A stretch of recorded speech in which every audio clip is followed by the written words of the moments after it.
plus G. Then you do the integration of your ET. If you have reason the forward, what do you get?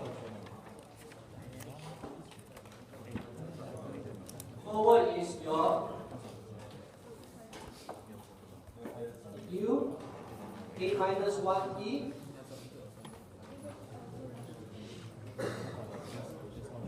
this value multiply with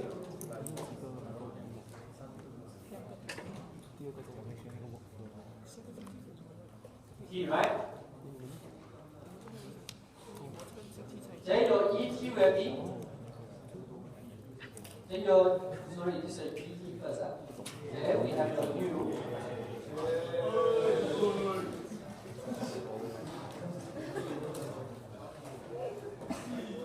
Then multiply with your T.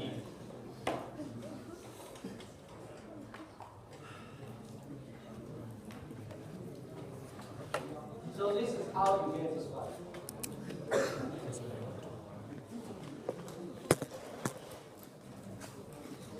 So this one is your integration of U. This one is your integration of your E. So basically it's just the forward in angular. So it's your previous value multiplied with your T. E of T is T. Then you just combine, you get this one.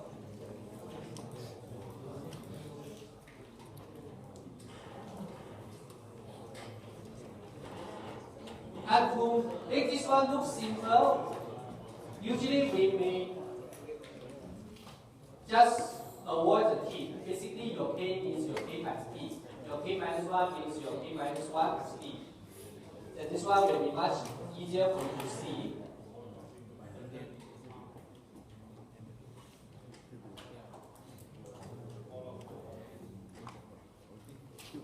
Is it easy? Easy, right? Because the forward backward usually is quite easy. And now you want to do the Z transform. What you get this one, if you want to do the Z transform, this one you get your UZ, this one you get your UZ multiplied with your Z minus 1 times T times A. Then what you get? You get your EZ multiplied with your Z minus 1, then minus your UZ multiplied with your Z minus 1. So what you have now? You have an equation with UZ, you have an equation with EZ, right? So what is your transfer function?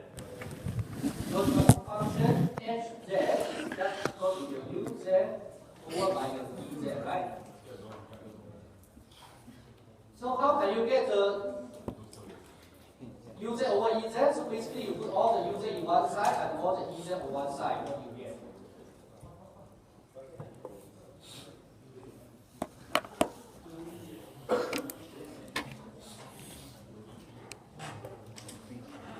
So this is what you get.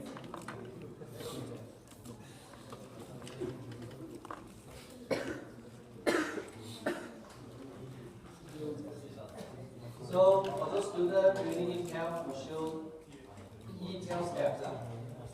So we put everything into one side.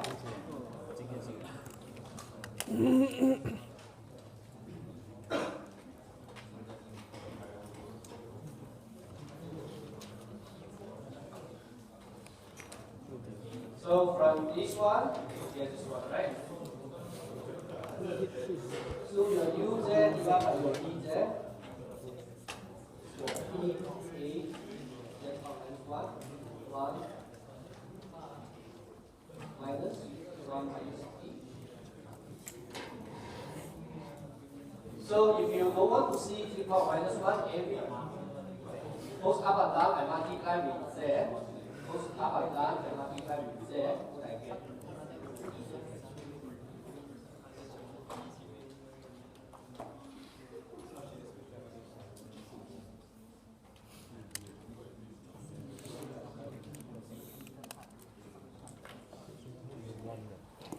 And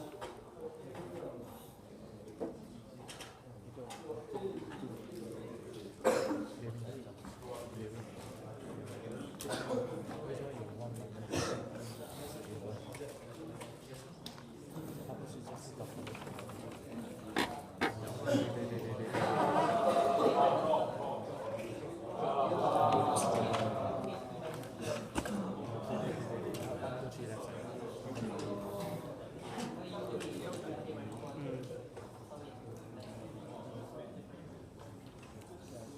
this is a step by step.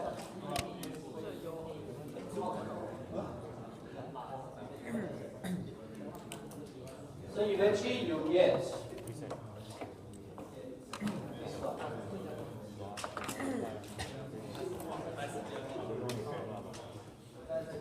And now what I want to show you is this step. What we have done. You have an S function. From the S function, you come out a differential equation. So based on the differential equation,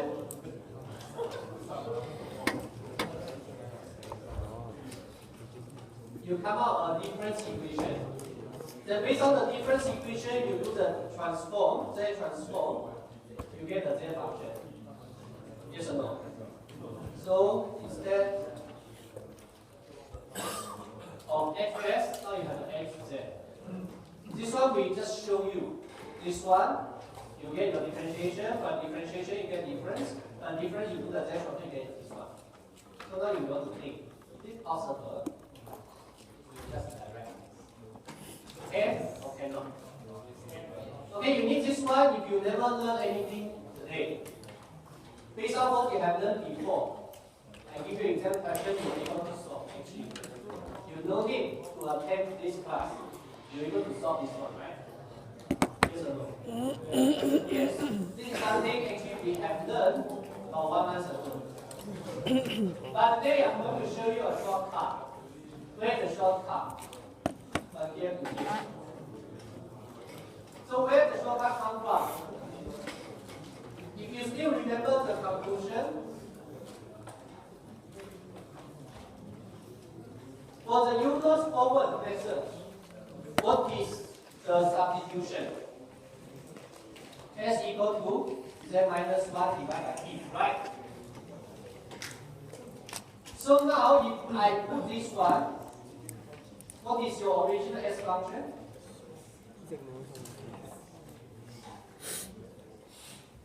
If I substitute S as Z minus 1 divided by T, what do you get? You get this one?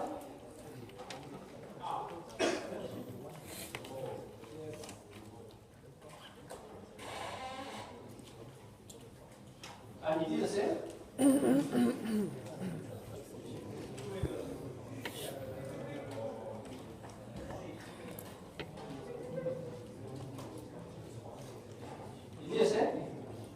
Now you know what the purpose I want to write in this form.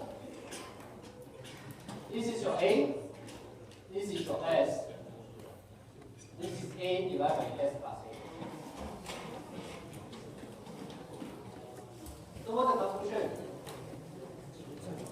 The conclusion is, if you are using Euler's forward method, you can substitute your S as Z minus 1 divided by T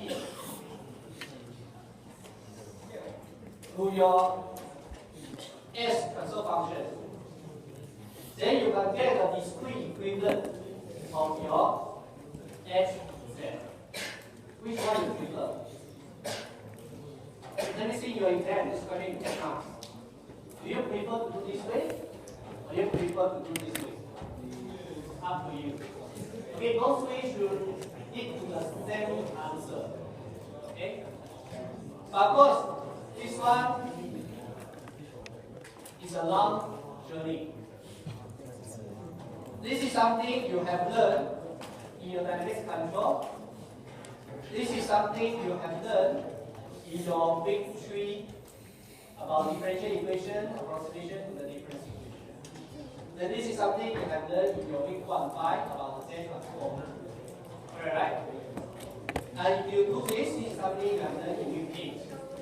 Just like that. Similarly,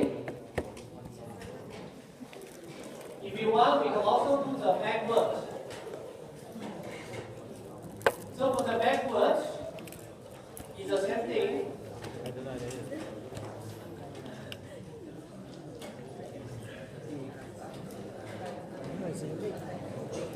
So your low pass filter, you convert to your time domain differential equation or integration.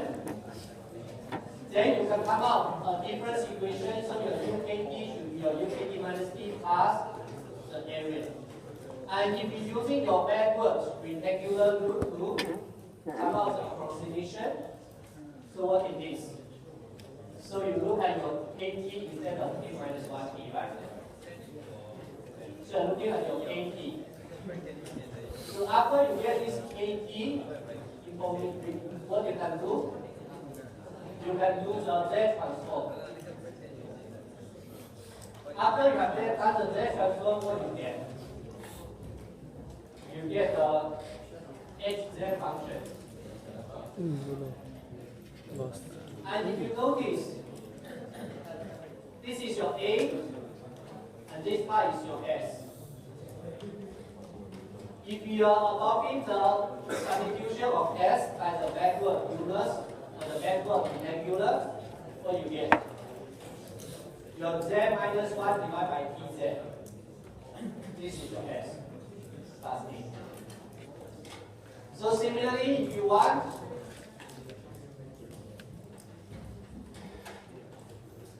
you can find your S function, get your differentiation, get the difference, then get your Z function. And now what we have done S equal to Z minus 1 divided by Z.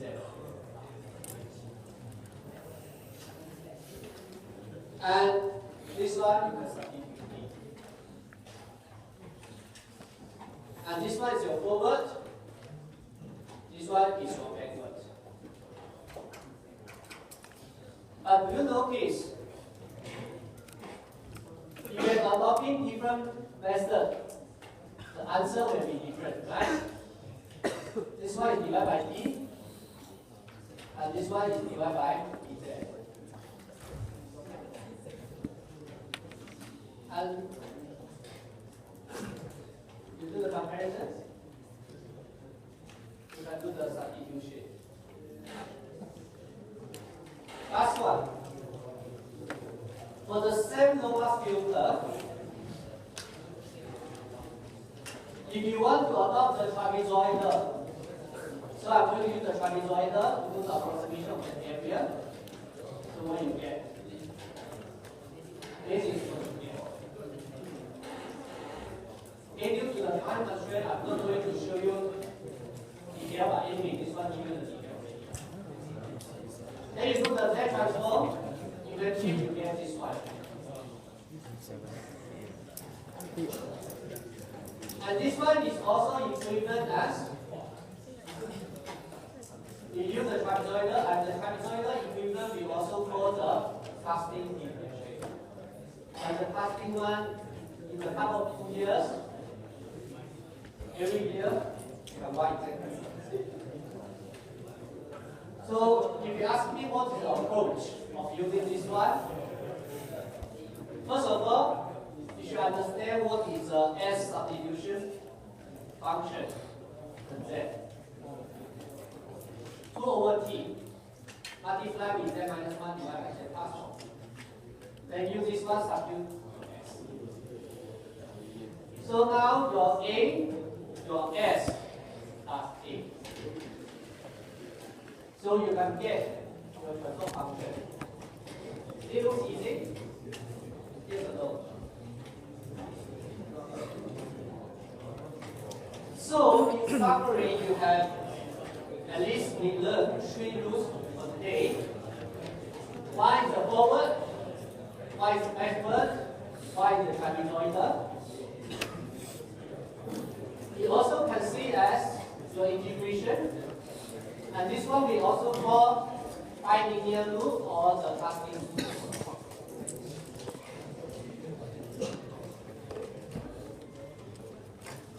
And not only you can substitute your S by Z if you want, you can also substitute your Z by your S.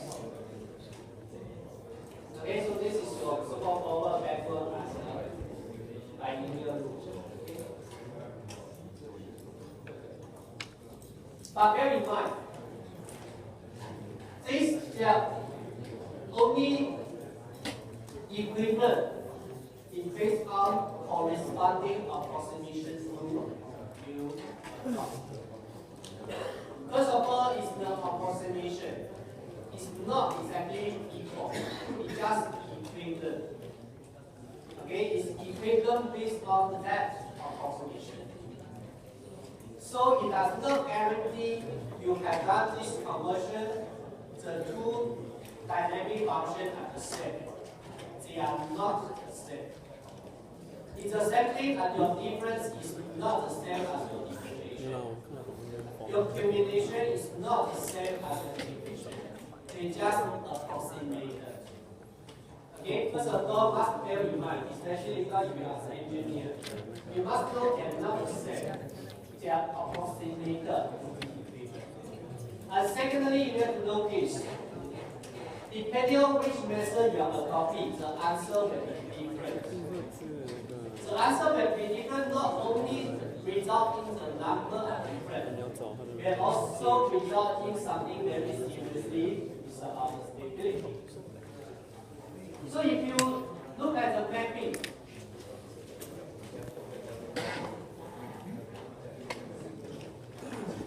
we have three methods, right? Okay, what are the three methods? Why the forward? So for forward, your S is equal to your Z minus 1 divided by T. Correspondingly, your Z is equal to your 1 plus your S.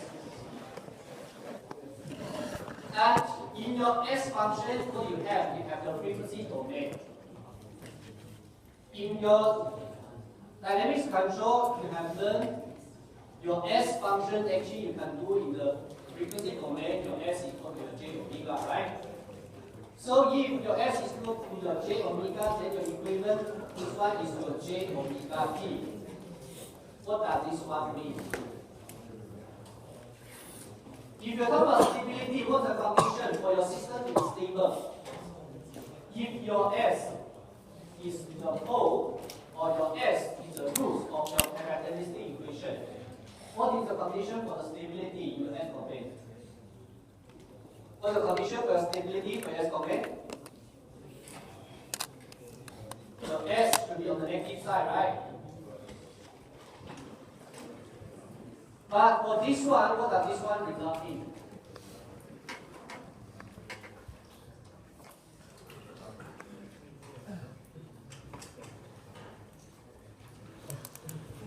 If you look at your forward, your Z equal to 1 plus E J omega. So what does this area mean?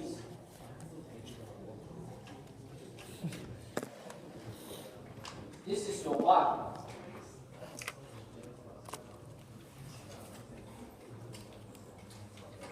Then for your J omega, right? And if your S,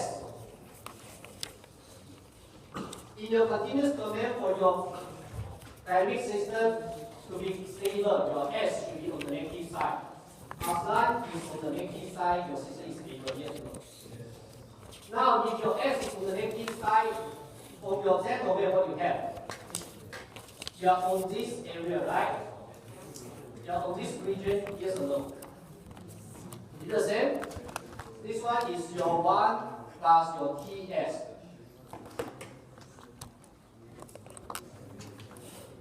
What is the stability condition in your Z domain? Is it on your negative side? Is it on the left-hand side of plus 1? Is it this condition guarantee you to be stable in the Z domain? What is the condition for your system to be stable in your Z domain? You need to be inside the unit circle. So now, there is a problem. If my S is on the negative side, if my continuous function, I'm supposed to be stable. This is something I'm doing in dynamics control. But after you have done this equivalent conversion, what you get? You get the scenario is on the left-hand side of plus 1. some of the scenario is still fall into your unit circle. Your system, your digital control function still stable. There's still a lot of chances if your loop happen to be here, your system will be unstable. Okay, for example, if your S is equal to -2, if your S equals -2, in your continuous domain, your roots on your -2 on your left hand side, it should be stable. But now after I done this conversion, what is the root in the Z domain? Your root in the Z domain will be 1 plus -2j, so will be 1 minus 2j. Once you are at the 1 minus 2j, what you get? You get somewhere here. Is it stable? It's not stable. So this is something you have to bear in mind. They are never equivalent. When we have done your forward equivalent, you get your Z function. That's why it's easy. But you cannot say this, they are the same. Even they may be stable in your continuous domain, but they may not be stable in your digital domain. Why?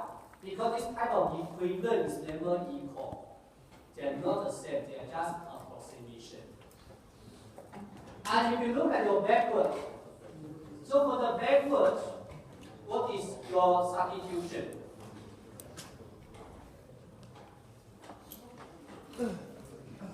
So your backward substitution is Z minus 1 divided by your TZ, right? So this is your backward.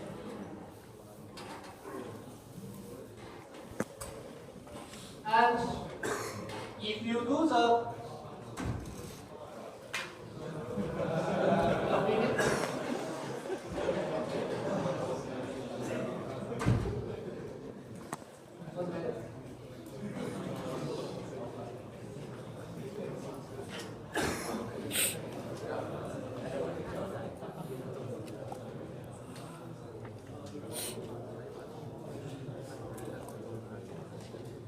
so now, if your S is on the negative side, for this case, what is your Z be? So you have your 1 over 1 minus dj omega. Okay, 1 minus dj omega. Then if you want, you can do some mathematics, okay? Separation. Then you will notice this one is actually this one. And what does this one mean? Your location of your Z will be as a round circle. This one is within a circle, and this one is a radian. So your radian is R, and your center is R. Your center is 0.5. Your center is 0. So this one means for your backward method, your negative side of your S domain will be mapped into this small circle in your Z plane. But is it stable? Is it stable? It's stable, right? Because this circle is within your unit circle. This one is your unit circle.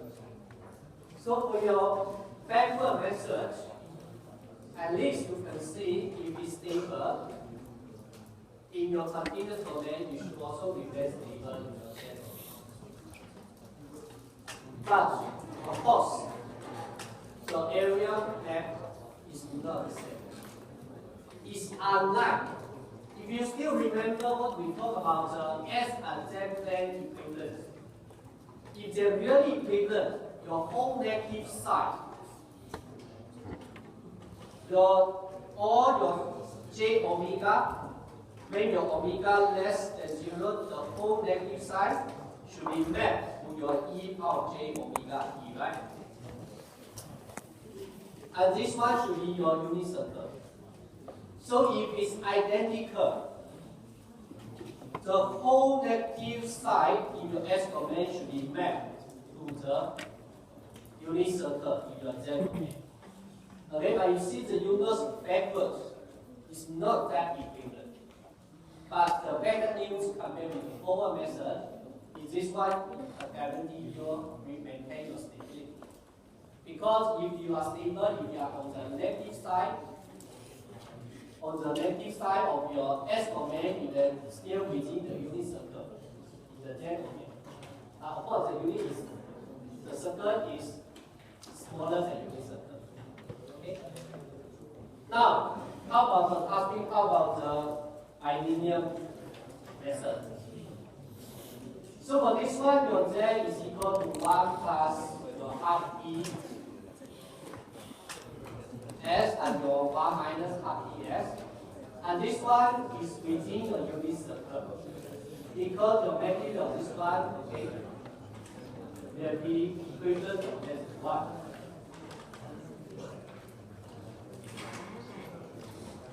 But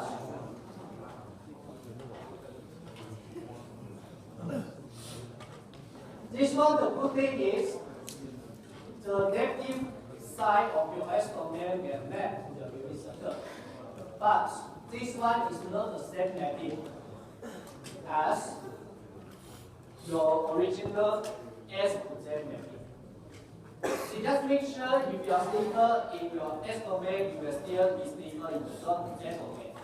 But there will still be distortion. And we are going to discuss the detail about the distortions after the break. Okay, so we will have about 10 minutes break. And after the break, we are going to talk about the distortion. Okay, between the